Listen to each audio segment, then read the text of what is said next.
Right. So once again, thank you for being with us this morning during this busy time. We're excited to kind of give you guys the floor to ask questions and get some answers as you're getting into the harvest season. So as always, I'm Michaela Faulkner, managing editor at No-Till Farmer, and this is our Harvest Edition Ask the Operator webinar brought to you by A&I Products. So thank you for your support, A&I. And I'll turn it over to Lauren now. Well, good morning, everybody, and thanks for joining us again. As we wander down this journey we've been doing this year, hope we haven't bored you yet. I told Michaela to make sure we have plenty of questions today because my brain is running 100 miles an hour as usual right now. So good to see people on here from around the world. I see we got Netherlands, France. Where else am I seeing? Iowa. Iowa. 717. I don't recognize that one. Oh, there we go. He's got his hand up already. Yeah. Allow him to talk. All There right. we go. This is the way we want to start off. Oh, Charles, if you change your mind, we'll allow you to talk. yeah, right here, Charles. I'll probably butcher it, but good morning, Charles. You're unmuted, I hope. That's not mute. He's shy. All right. That's all right. They're shy. But we're going to keep this one pretty loose. If you do want to ask questions, get your hand up or we'll open up the floor and you can ask questions. I know Michaela asked how far we are in harvest right now. We're 50% on corn. Corn yields are very respectable for the year we put them through. If I look right, we've had 10 inches of moisture since planting, which is about probably 15 under normal. And what's our first question here? Are you faring better than neighbors in drought? I would say definitely yes. That's probably why we're in no hurry on soybeans right now.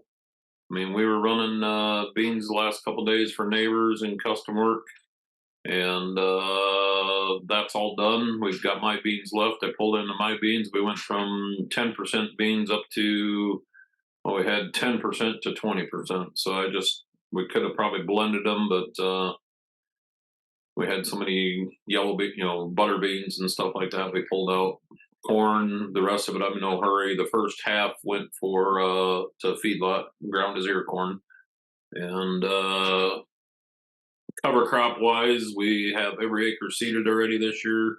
First time I could say that. We've had that done by October 1st in a long time.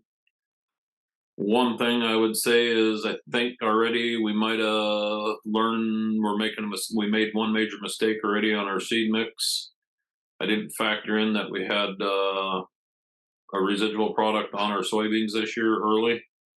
And with the minimal rain in that, some of the covers are struggling.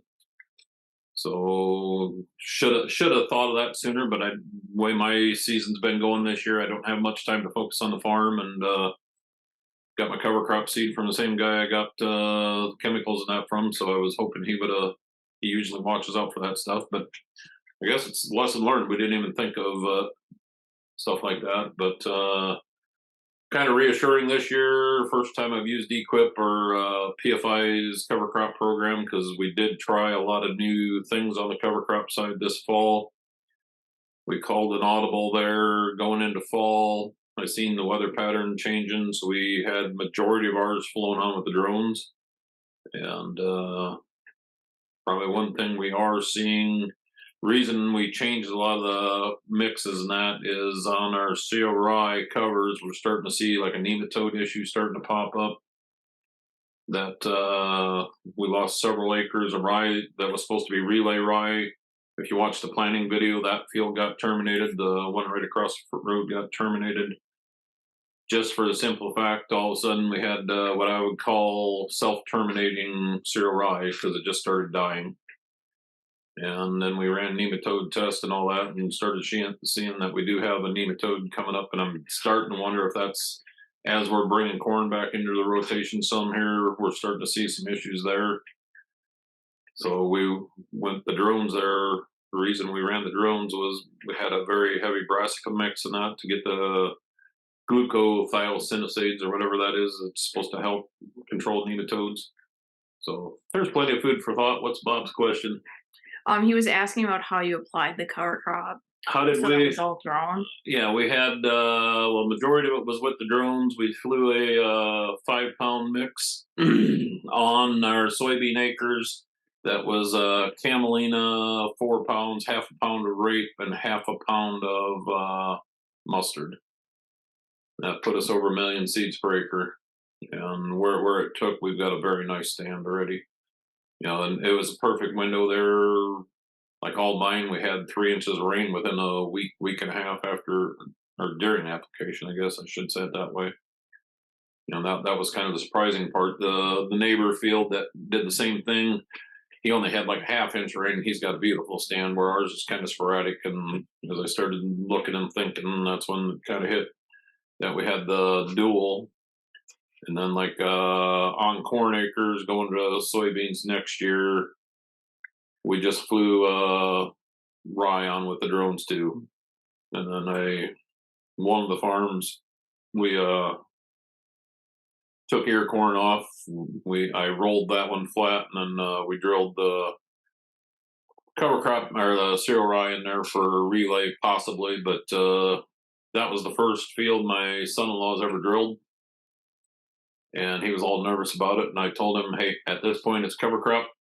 If it looks good, we'll call it a relay crop. If not, it'll be a cover crop. So, I mean, I keep telling everybody I'm probably a little too open what we all tell everybody what we're all doing here, but I want people to understand that we are in flux right now. For the last 2, 3 years, I've been talking about the transition. Well, some of it is starting to happen finally. And, everybody's like, oh, geez, I thought this was happening. I was like, well, some of this stuff we've got to just take our time and ease into it. The way we farm is a little different, and get people to understand that takes a little thought process and help people understand that. And I'm not going to force anybody into it, I guess, and just we're going to take it as we go. And for me personally, if you didn't know, as of this spring, we took on a few consultant gigs, and then I run a farmer trial network for Ag Venture Alliance, and farming has kind of taken the back seat for me. But I told my wife one day I still love farming, but I'm getting to love not farming just as much as I love farming. So, and the way the reason I'm going to be as open and honest about all that is I've seen too many people ride it over the cliff, and they get to hate what they're doing. I don't hate what I'm doing. I still love what I'm doing, and my body's telling me to change. I've always been one that's not afraid to embrace change. So here we are. So sorry I went on a tirade there, Bob, but you're used to me. Well, I'll follow up on that. In terms of your son-in-law running the drill for the first time, what were his concerns, and what were the tips that you gave him to make him successful with that? Well, the biggest thing is they're so worried about not pleasing a guy, I guess I'll put it that way. And anybody that knows me, it's like, hey, let's do the best we can and we'll make it happen. But some of this that's happening right now has been building for the last 4 or 5 years. When I sold my other drill, that was kind of the mindset why I hurry up and built the box drill, because I wanted something simple that anybody can hop in and go. I mean, even if my wife wants to hop in and run it, she can now. And the neat part is, like Joe, he went to GIS school and all that stuff. And I mean, he's a shop foreman at the DOT now, but his education is GIS, so it's like running monitors and all that stuff is kind of right up his alley. So here he was worried about nothing. Okay. Now he's learned that turning the auto steer on, and that's no different than what he's been trained to do. He can run a dozer with auto grade and all that stuff, but the stuff we're doing on the farm's not any different. And it's basically the same technology, just in a different format and package. And like I said, Sunday there we got him running. We were had another kid in here drilling wheat at the same time. I was just having fun being a tender, and my combine was My combine was running 20 miles away and two drills running, and trying to keep everybody going was kind of entertaining. So, Emily, do you like the drone cover crop seeding? How is it working versus other seeding methods? I would say the drones, we've been using them for, I think, 4 or 5 years now. I like what the opportunity is. I mean, but you've got to have, it's, I guess probably the best way to put it is I've always said, I want to have the answer before the question's asked. And watching the forecast and all that was the perfect time. That's why we're comfortable pulling the trigger that quick on a few things. We know the seed suppliers we can work with who will get us seed quick, so we don't make the decisions until we see the window open. And like I said, we nailed the window.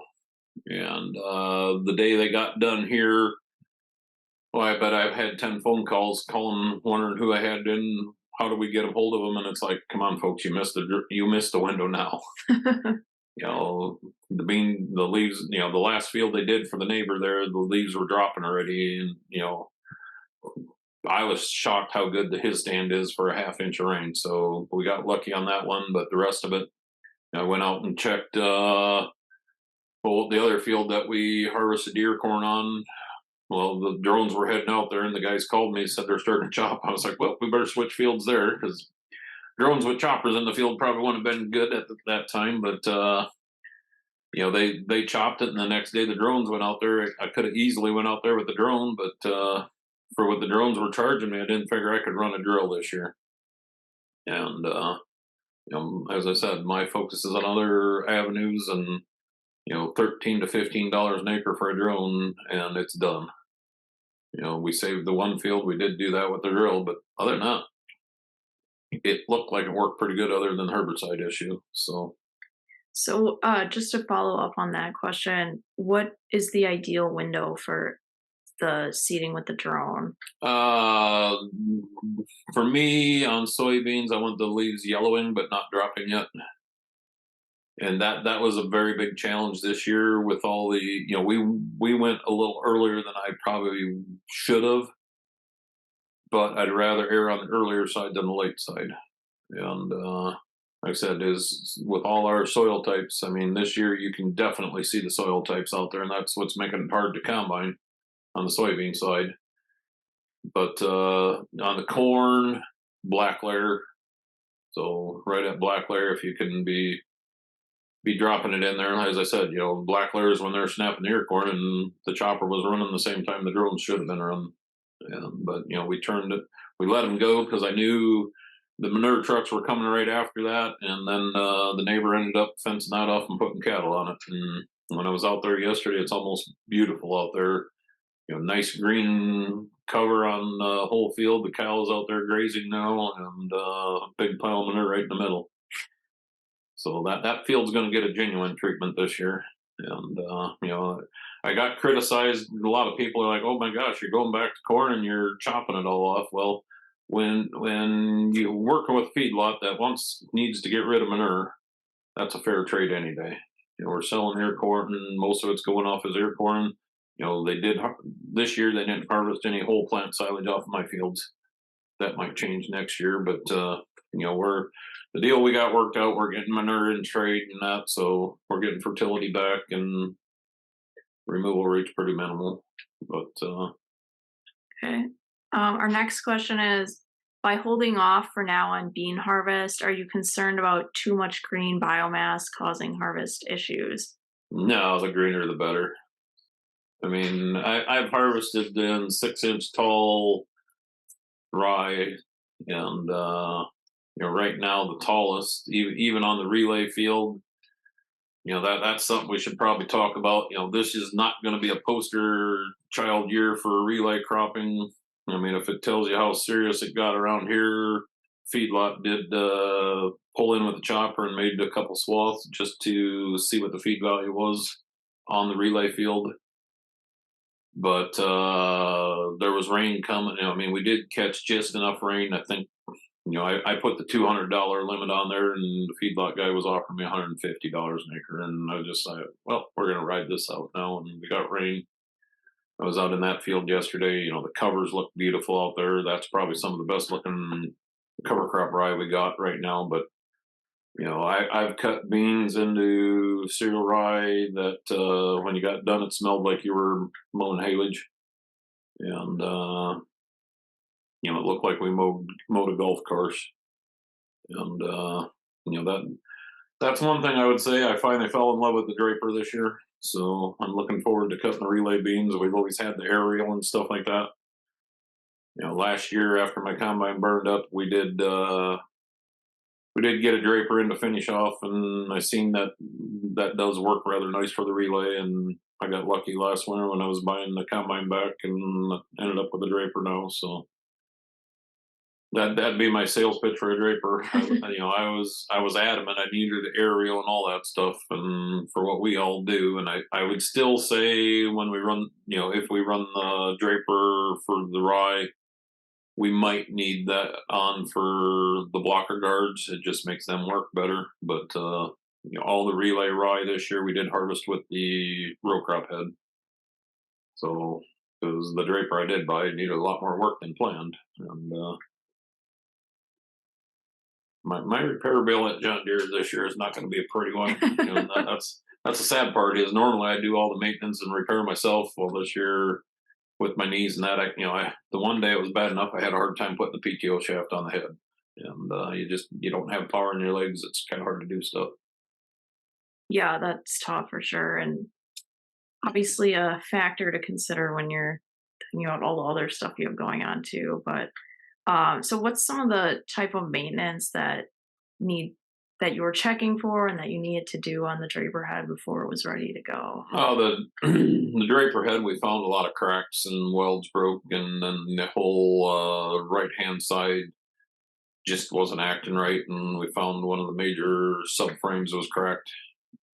And I guess I'm the point in life I want to, if we're going to fix something, we're going to fix it right. And so it involved tearing the whole right hand side of the head off, and then we had everything working, but we seen this little window coming for the weather here, so we hurry up. I had John Deere here the other night. Probably the scariest thing on the combine we found so far is the parking brakes, or not the parking brakes, but the regular brakes. So the other night when I was on probably a 24, 25 degree slope and turning downhill, and all of a sudden there's a wagon below me and the brakes go. It's like, Oh, ooh, that could have been ugly. But just them little things, them don't even show up on a pre-harvest. So it's my old combine. We had that thing maintained to fine tune, and I like going into the season, know the machine's going to run all season without major hiccups or breakdowns. So we probably spend a little more on repairs than your average person, but when you're doing them yourself, it's not near as hard. But it is also refreshing to get an extra set of eyes in there to look at stuff. The kid that normally used to help me do some shop work and that, he got married this summer, so he was a little unavailable. So I ended up getting John Deere in to do a lot, and they did the full he did the inspection, they did the inspection, and then the day the neighbor came to grab my combine to go do his beans, all the first thing we see is a cracked belt gut. oh no. So it's like it's a machine. You're just gonna keep finding more stuff, but always be on the lookout even through the season. Then you can time your breakdowns versus having them major ones in season.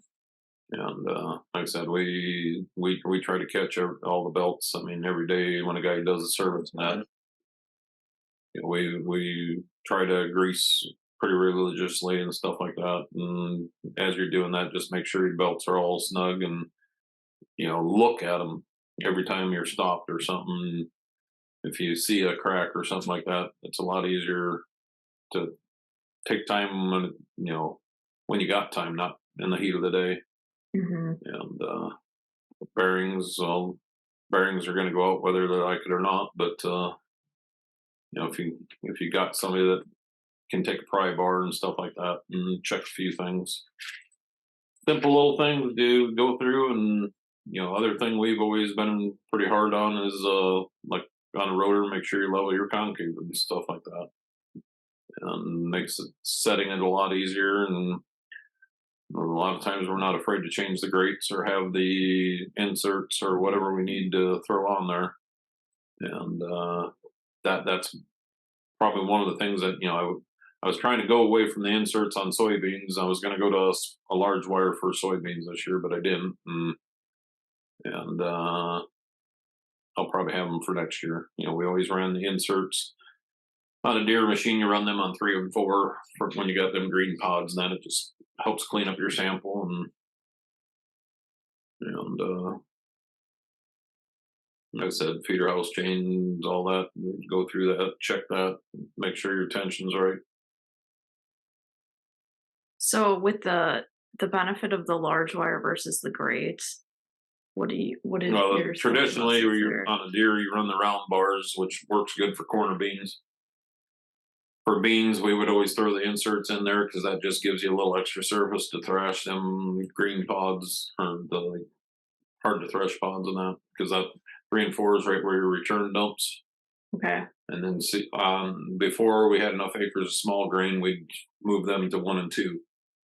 And that they'd do the same thing on your small grains. It get help create that mat, so you get grain on grain threshing and stuff like that early. And the sooner you can get it threshed out in the rotor, the easier it's going to be to clean it and less damage and stuff like that. We just cleaned out the rye bin the other day, and according to what the trucker said, they said that was the cleanest rye they had all year. And the sad part is, we windrowed. We tried something. We like the organic field, and then the outside of the relay field, we windrowed that this year because I wanted to do field maintenance around there, and just as an experiment. And found out the kid that came and did all that, he just had the large wires, or I think he had round bars in an older Case IH machine, and his sample was not exactly ideal. Oh, But that was the funny part. I was apologizing for the dirty sample in here. they said it was clean. Because The cleanest one they saw. generally anything I seed for myself, we know the seed, we know where it came from, weed free and all that. So I'm not worried about running through a cleaner to keep the weed seed out. I mean, generally, majority of my seed would go directly in the drill. That's how clean we usually try to get our sample. And I've said that in the past. When we're doing the relay and that, I'm not afraid to blow a little bit over. That's our cover crop. And after a bit here, if we get time here, we'll go down and look in the relay field. You can see the nice cover that's coming already, and you'd be amazed what a quarter bushel an acre seeded in end of July, first part of August can do versus fall drilling with the tillering and stuff like that. And but then that brings you to the seeding. We're seeding generally so late. That's why we generally run higher seeding rates than like Europe, and that would. That's one of the things I've learned over the years.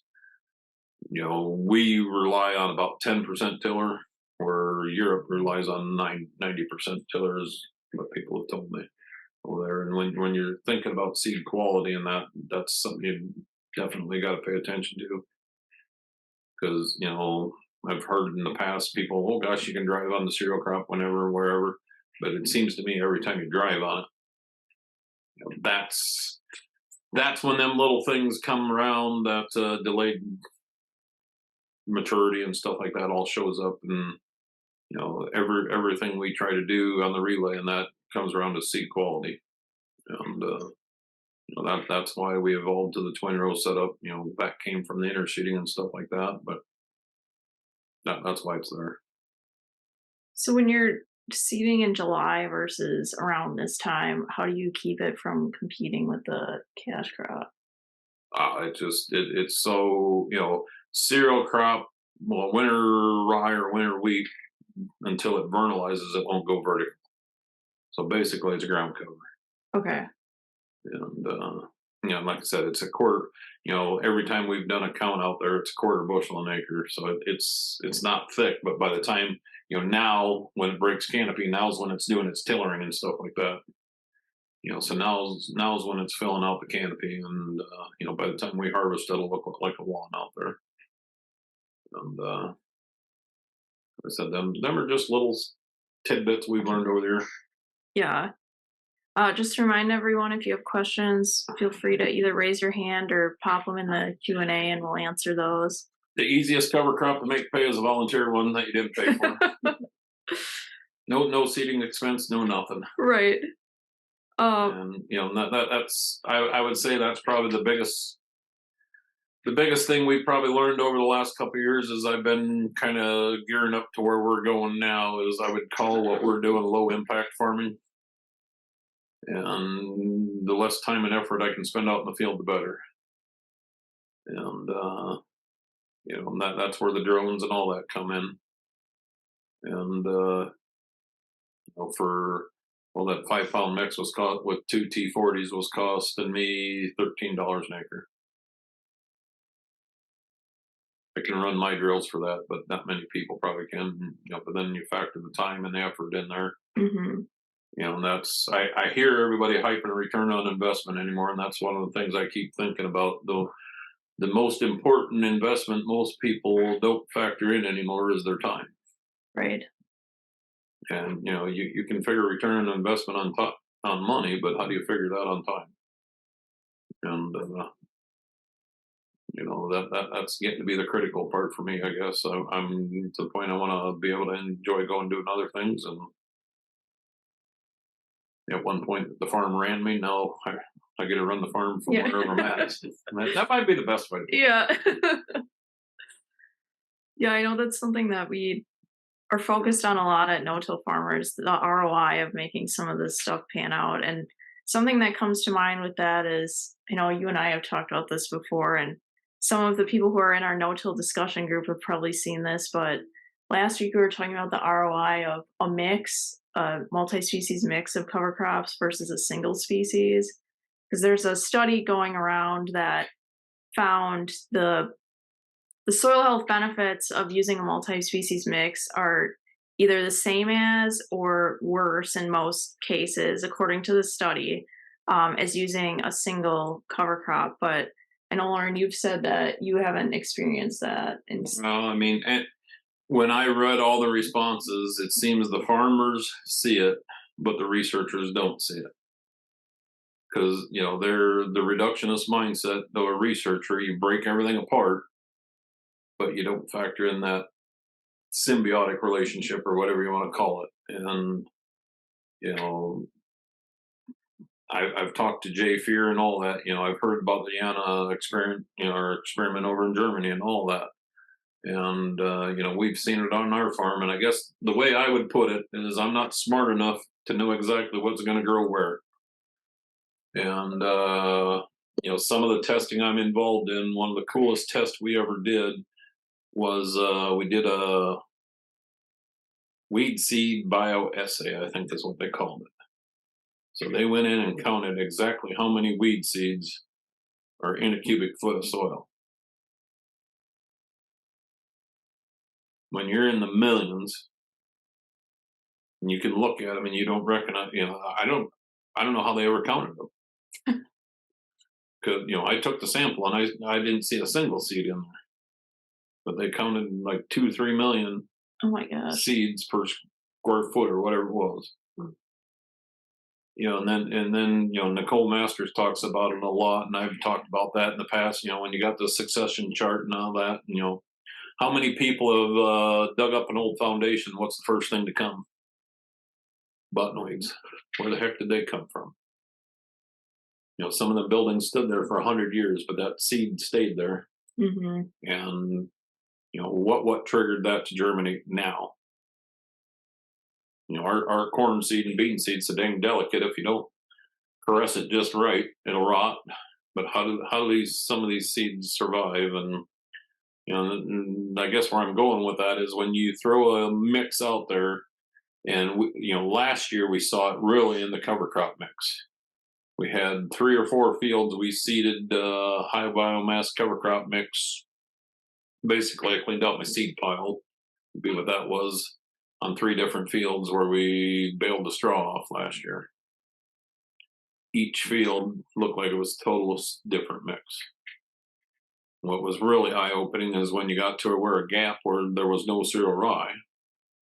It looked, you could see right to that little spot. Different seeds germinated there than elsewhere. So hot. If you start thinking about some of that stuff, and that seed is there for a purpose and is trying to, something triggered that to grow, and weeds are generally there to fix a problem. You know, I'm not smart enough to know all the answers on that stuff, but the yellow weeds are telling you one thing. The blue weed, you go by the blossom and that, and I think yellow is yellow sulfur, and I forget what blue is, but I mean that it's telling you what your soil wants and needs, and we need more smart people like that to be talking that stuff. And like I said, I was going down that path a while, but then I started remembering I'm better at iron and steel than I am at some of that stuff, and trying to figure that out. And like I said, the people are there. We just got to get them connected. Nicole Masters is probably one of the better ones I've seen and heard on that stuff. But I think we're scaring them because they're not asking questions. Yeah, I guess so. We're harvesting weed seed too. If that Yeah. ties it all together. So when it comes to the multi-species mix, what is your uh typical what are you typically using? How many different species? Because I know that multi-species can mean 3, it can mean 15. Like, what does that look like for you? I would say the last couple of years, when we were doing the interseeding corn and all that, we were getting pretty wild. I mean, we had to have up to 30 some seeds in our mix. And everybody's, oh my god, what are you spending on a seed mix? And the most I've ever spent on a mix like that is like $14-15 an acre. And Jeremy Wilson in North Dakota probably has some of the best information on some of that. He starts looking at seeds per square foot, and if you're going to start doing some of this, that's where you really got to start looking. And ideally, like in corn, we don't push the grass. We might use annual ryegrass, but then that's cool season grass with the warm season grass, so we got that kind of covered. But we would generally push the clovers and stuff like that, the legumes and that. And the brassicas, they're great, but you want to use very low use rates because they will smother out. That's your warm season and cool season broadleaf right there. The clovers, and that would be your cool season. You got mixes in there, but like I said, it's been a couple of years since I focused on that stuff. But get a good seed guy would be my advice, and start understanding the basic principles there. You want crisscross your warm season, cool season, your broadleafs and your grasses, and Mhm. back to why we chose the seed mix we did this fall was just we were focused on the nematodes and that, so that's why we went heavy on the brassicas and that too. And I know some people would say, well, geez, they're not mycorrhizal friendly and all that. Well, if we're trying to solve a problem, we're going to have to bend a little bit. And, you know, seeing what I've seen now, it's like, well, I should have probably threw a little annual ryegrass in there just so if, like, if it was the dual or something, that diversity probably one of them plants could have probably did the workaround on the dual or something. So, because I'm trying to figure out when I was out there scouting yesterday, I got cereal rye popping where we didn't seed cereal rye. So I don't know if it's a little carryover from the delayed termination on the cereal rye this spring, but it shouldn't be because we terminated majority of our rye early this year. So, like I said, it's going to be interesting riding in the combine, seeing what we actually have out there. So, hmm We got 2 comments. One from Bob who says, "I give you a big amen on the self-adapting but diverse cover crop mix." And then Keith says, "A bit late. Weeds and what they tell us is a nice primer." yes, like I said, and if I remember right, you had that guy speak at the conference there like 2 years ago, 3 years ago, something like that. And when I go to conference, that's the kind of people I'm going to be looking out for and listening to theirs, and but I'm also getting to the point where I need that younger mind around here to answer some of them questions. Yeah. Fat boy's getting lazy. Speaking of the conference, while we wait for people to think of some more questions here, Lauren is one of our featured speakers at the 2024 National No-Tillage Conference, which is January 9th through 12th in Indianapolis. So Lauren, he's going to be on the general session stage and in a classroom. So want to give the good people here a preview of what you're going to be talking about? Well, I think we turned that just in case you're not sick of me yet. Yeah. But no, I think the big stage we're doing with Jimmy Emmons, Rick Clark, and Jay Brandt's going to join the Three Amigos on that one to kind of honor Dave Brandt a little bit. And hopefully we can recreate the magic we had there. Was that 3 years ago? 2 or 3, yeah. Yeah, Louisville the other year, whatever that was. 22, I think. Yeah, so I mean, and it'll kind of be the no holds barred approach again. I mean, we'll introduce, but we like questions anymore, and it's fun when you can get up there and help people and see them get them aha moments versus stand there and talk about a bunch of stuff nobody wants to listen to. I guess that's why I look at it anymore. I mean, sorry, I'm getting old and cranky in front of them. Yeah. Oh, that you're putting the pressure on our other speakers, I think. Well, it's just, that's the beauty of when you get people together like that. Push each other, and that was kind of how we stumbled upon that at Louisville that year. The year before when we won the Innovator there, we did laid everything on the line the year before, and when you ask me back, it's like I hate giving the same presentation twice. Once you've done it, if somebody wants to see it, go watch the video.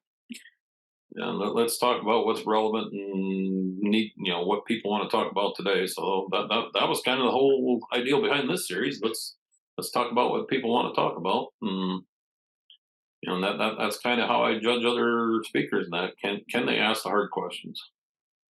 And but I'll also remind people I don't know is a viable answer. So. Mm-hmm.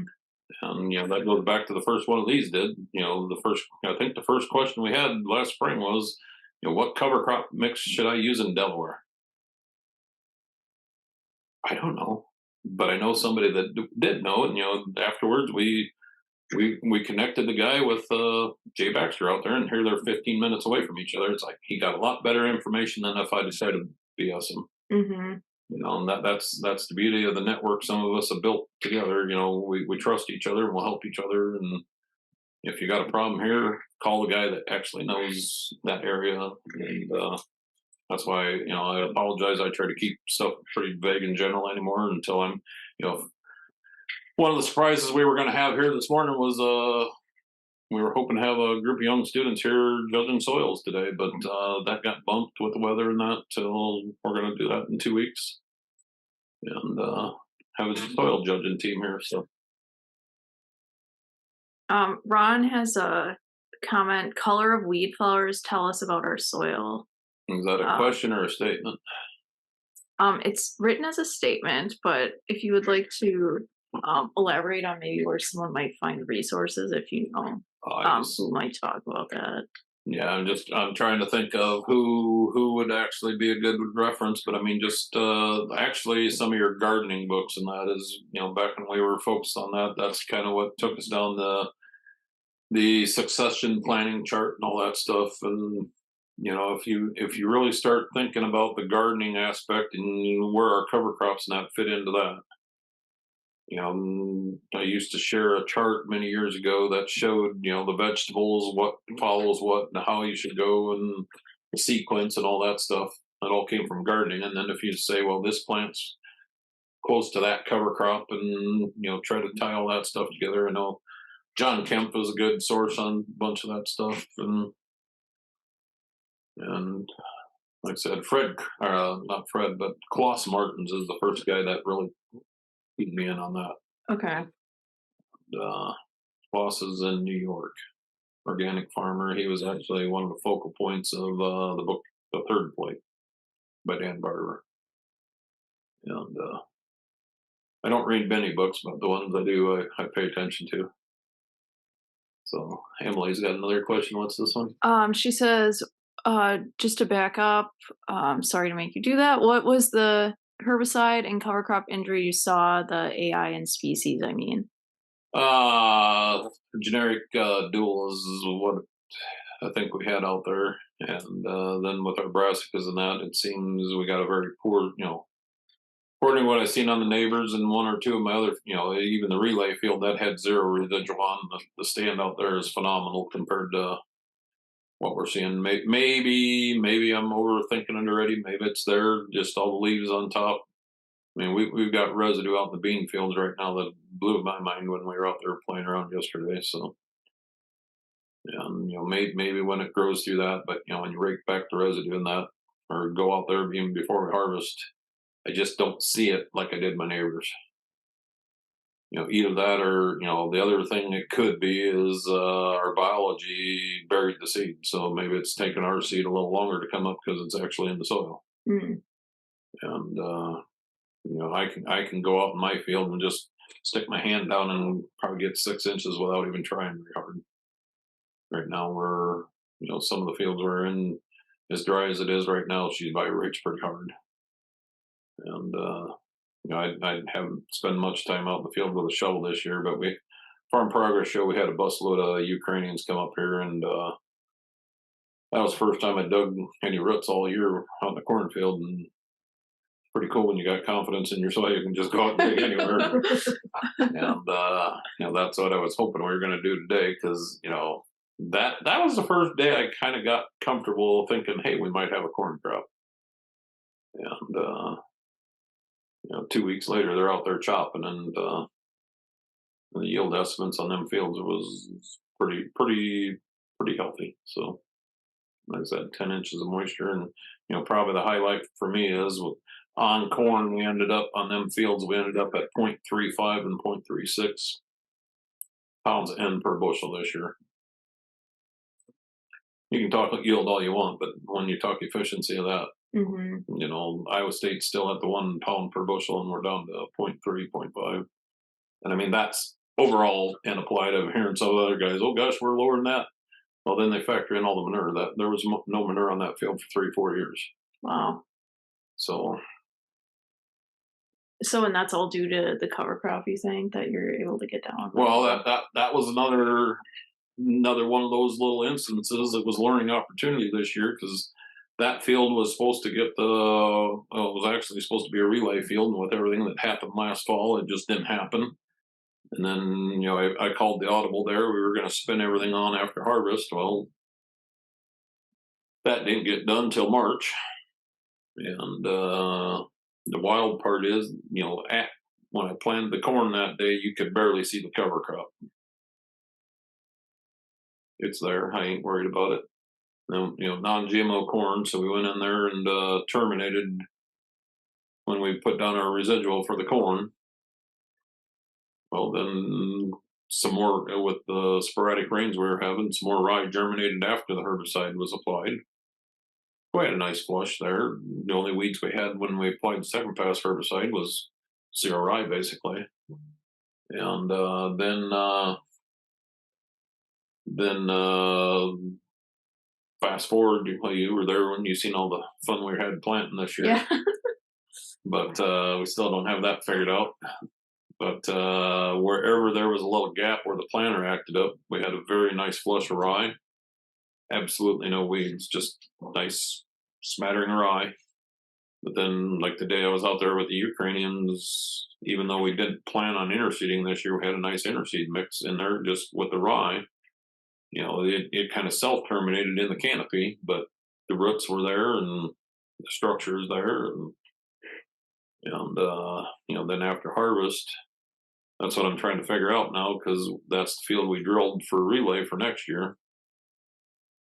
But there's a nice healthy crop of volunteer, or I'd call it volunteer now, but it's what we spread in March coming through now. Okay. So it's like, maybe we should be spreading rye in March. Get some out there early, but spread some in March. Aaron Silva's done a lot of that with the unvernalized rye, because it goes back to what I said earlier. If it doesn't vernalize, which is the first, freeze thaw, it'll just be ground cover. And I'm going to watch that field come next spring now. And like I said, that might be why it doesn't end up rye, but or as a relay field, Hmm. because if there's a good enough stand, I can't see my rows out there. It'll be entertaining. So Yeah. another We question got a popped. question. Yep. Two questions. Um, what about the symbiotic relationship with plants and soils, balance in soil microbes? Do you feel this is important? Definitely. What, do I know why it's important? Definitely not. But I've been around this game long enough. And that well, the son-in-law the other day when he was right, when I was showing him how to run that drill and that, he started asking them questions. Why we went down this path? Why do we do this? Why do we do that? It's just my education comes from my elders, and like my dad was a dang good farmer, but my grandparents actually were too. So when I tried to learn and focus, I always asked what Grandpa would do because that's a lot of what my dad tried to learn and educate. And we all talk cover crops now and how they're a fad, but back then they were green manure. Hmm. And and if you know my history, we were heavy in the livestock up until '06. We never grew a soybean until I think it was '08, the first time we grew soybeans. So we were heavy corn on corn. And that's why we started with the interseeding and stuff like that. I started in '06 when I kind of stumbled into that. That was the path I kept hearing people talk about the diversity and stuff like that.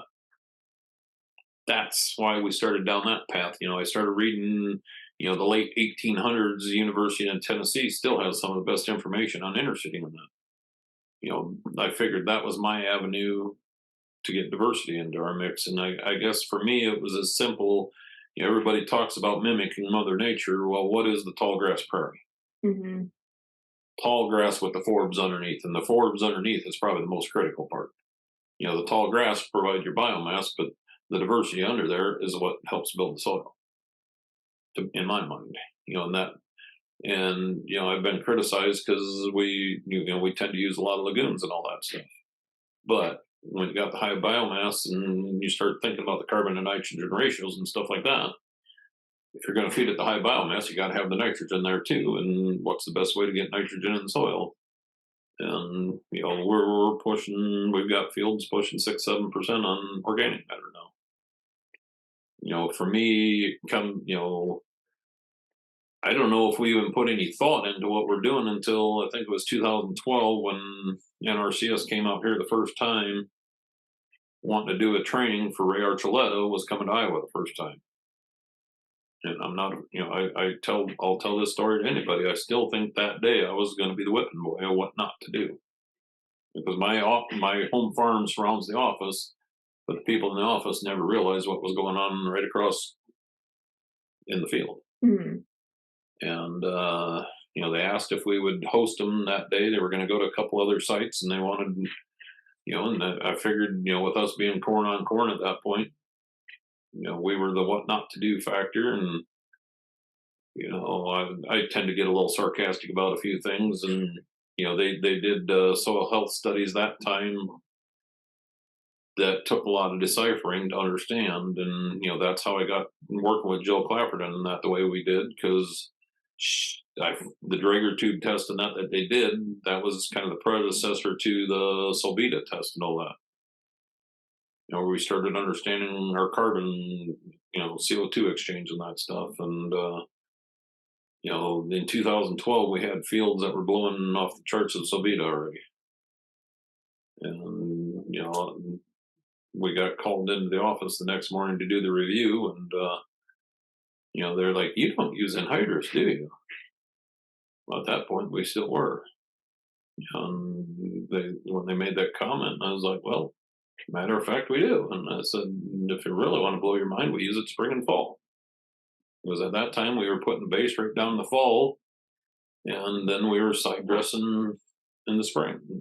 Split rate nitrogen back then already, and they're like, "Well, how can that be?" And the sarcastic side of me comes out, and I was like, Well, every fall I put out a sign up sheet for the earthworms, and to date we've had no takers. And they're like, "Well, what's the sign up sheet for?" And I was like, "Well, if the earthworms wanted a gas mask, we would provide it."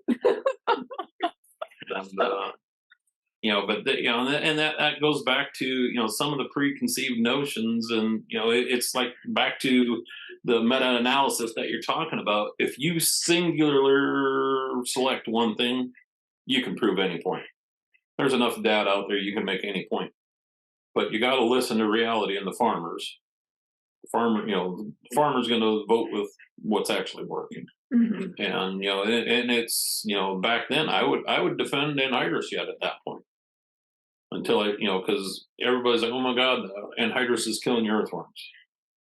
Well, the Ohio State had research data, and I think it was Dave Brent that helped me find it that time, that actually proved within 6 weeks of anhydrous application, you would actually end up with a net gain on your earthworms Mhm. because it provided such a when you killed that zone with the anhydrous, it would provide such a nutrient rich environment. The worms would just thrive and reproduce, and you'd end up with a net gain within 6 weeks. So it was kind of hard to say, and you had the argument always, anhydrous is, that's what they used in World War II to make runways. Well, if you started researching and learning the use rates, yeah, when you start talking tanker loads per acre, that's was the use rate they had. Yeah. It makes a difference, and what really finally got to me, I think, was John Kemp. The time when we started talking about it, he started explaining, well, the biggest thing anhydrous actually does to the soil is it chemically changes the properties of the soil and liquefies the soil. So here we're doing all this stuff to build soil structure, and then we're using something that liquefies. That was kind of my aha moment why we don't use anhydrous anymore. But I understand why farmers still use it. I'm not going to condemn somebody for using it, but it's our job to help them understand them little hurdles. And it's them baby steps that are going to help other guys, versus the hard fast rule. And there we go. We got more Got some more. questions. Continuing on the thought about the nitrogen. Emily says, "Love the nitrogen per bushel of corn focus. Wish contest did a category for that. Can you share a little about what the big factors have been helping you get yours down so low?" Luck. How's that? I don't know. That's the original plan this year, and I guess I would say I'll credit, if I'm going to credit anything we did, it would be our adaptive management style.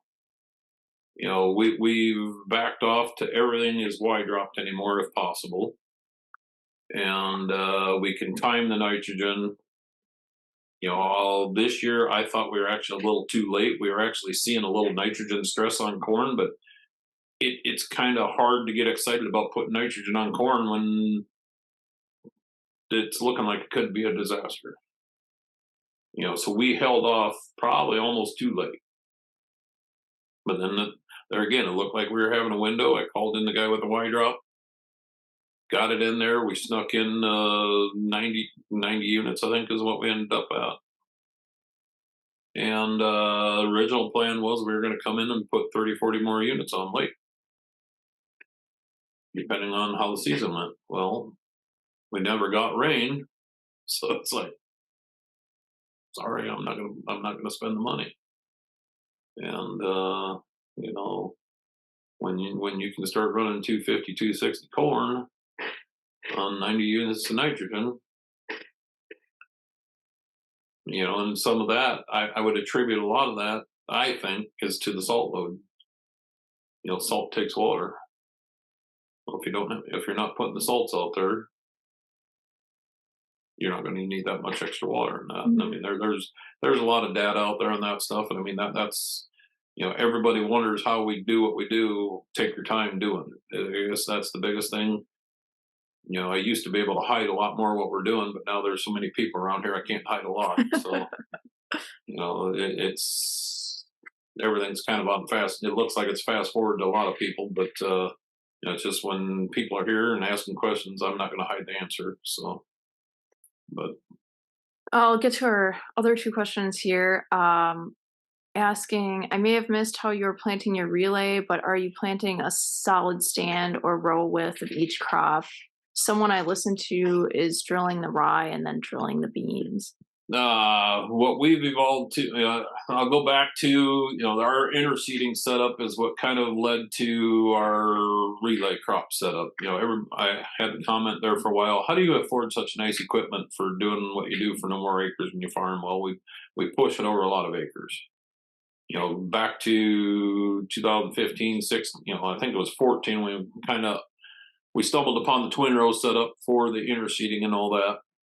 And then all of a sudden, that I think the year before is when I met John Coots and that, and started seeing what he was doing, and I was like, huh, we got the same equipment basically.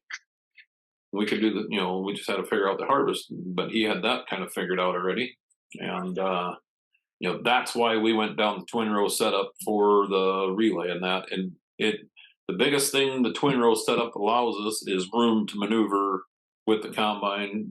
My goal, as I said earlier, my goal is we're never going to drive on the cash crop. And when you're, to make the bills around here, you've got to have seed quality if you're going to play the cereal rye and that stuff. And we've even got to the point where, as I alluded to earlier, we'll solid seed rye now and bale the straw off to make cash flow. But we've got pretty good, if we can go seed quality and all that, we can compete even in a $400 an acre cash rent environment. That's the other thing. When I hear a lot of people talk, they don't bring up, if you're going to play a lot of these games, you've got to be able to make the rent. And $50 rent somewhere else is a little different than $400 an acre rent. And corn is what sets the cash flow around here, and you better be able to compete with 250 corn anymore. And so there, like the other day, last Sunday, the reason we backed away from winter wheat and that is just we couldn't get the cereal crops in early enough, so we were down to pretty much winter cereal rye was our option. Well, this year all of a sudden, we seen a window and figured out how to get the corn off earlier. Boom! It's like, well, we're back to setting up the relay on corn acres, where the last couple of years to get the rye in early enough, we were running the relay on bean acres, and just trying to use them windows that Mother Nature throws at us. And then, like the winter wheat we seeded the other day, that actually went on alfalfa. And the landlord there wanted us to take them farms organic, and I use farms loosely on this because one field is 0.47, one is 1.3, but one is 5 acres, and then the other is like 14, 15 acres. The reason I wanted them fields is the brewery we're working with, it'll set us up perfectly for isolation and stuff like that. So, hey, we got 4.47 acres of Rouge de Bordeaux wheat, and we've got 4 acres of, I'd have to ask Jay Brandt, Bantam or something like that. And then the 1.5 is Red Fife. And, that was one of the projects Dave and I were working on before his passing is, we want to start sharing genetics so we can back each other up. And stuff like that. And if we're going to start chasing these markets and that's been the biggest hurdle I've seen, is trying to have a backup plan in case we have a crop failure or stuff like that, and keep the genetics alive. So and that played out this spring. With my health issues, I knew I wasn't going to be able to plant I didn't want to take the time and effort to plant corn. So I was just going to back up with Dave, and that's when the beers and all that came with Dave's corn and that. It's like, yep, this is going to work. And but now with Jay, we're going to try to keep that all going and keep working forward on that stuff. So, but probably when I don't even remember what the original question was.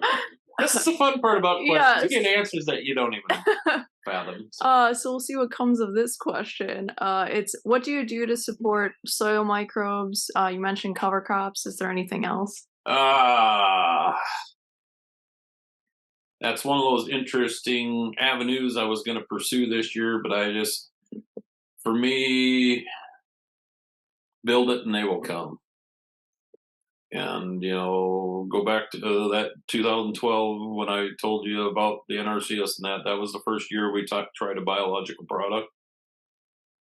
And every time we've ever tried one since, we've saw a yield reduction Mhm. that year, and every time we've tried a biological product since. Now I'm very intrigued by the compost teas and all that stuff. I had some ordered this spring, but when you got a bum knee and all that, I had knee surgery in February. I just like, yeah, we're done. Simplify everything, and I like it, but I want to see people show results. I guess Mhm. I'm a little worried. A lot of people that are seeing great things out of it are utilizing legacy fertility and stuff. That's I want to watch like Branson. That I know they've been very limited. They're doing the IMOS and stuff like that. I think they've got a couple other ones they're trying. I'm watching. Rick Clark. I know he was doing something this year. I don't think he's seeing much for results. The guys that have been at it a while. If it starts working there, then I know it's the real deal. And like I said, I think there's great potential, but I want to see the results. And when you've got the biological activity up there, and everybody's like, "Well, what's your numbers?" I don't test. If somebody wants to run a test on our farm, as long as they share the data, come and pull samples.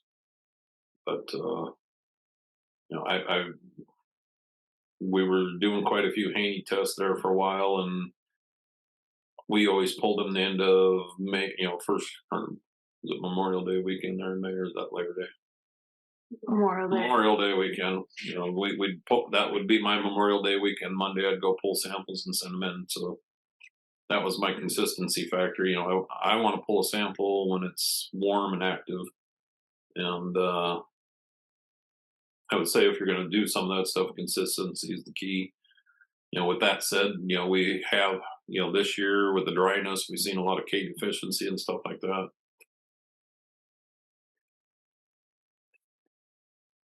Somebody give me answers on that. I'll be listening. Yeah.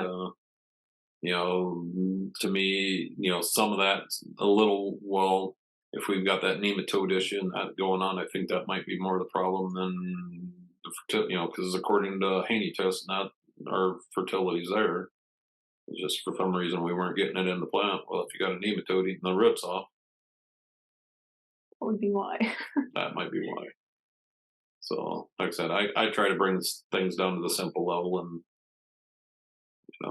well, that was the fun part when the Ukrainians were here. They're like, "What level of education are you at?" And I'm like, "I barely graduated high school." So that might be why my grammar sucks and my writing sucks and a few other things. But there's Andy. Good morning, Andy.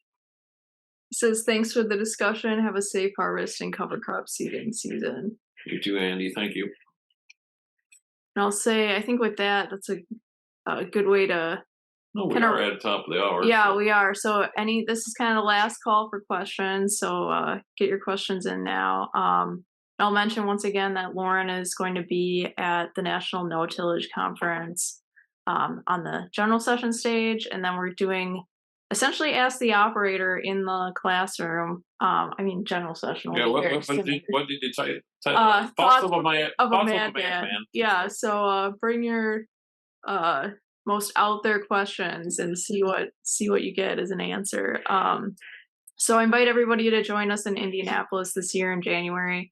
You can go to no-tillconference.com to register and to see who's on the program. That will likely be released in the next couple of days. I know we just sent that off to the printer yesterday.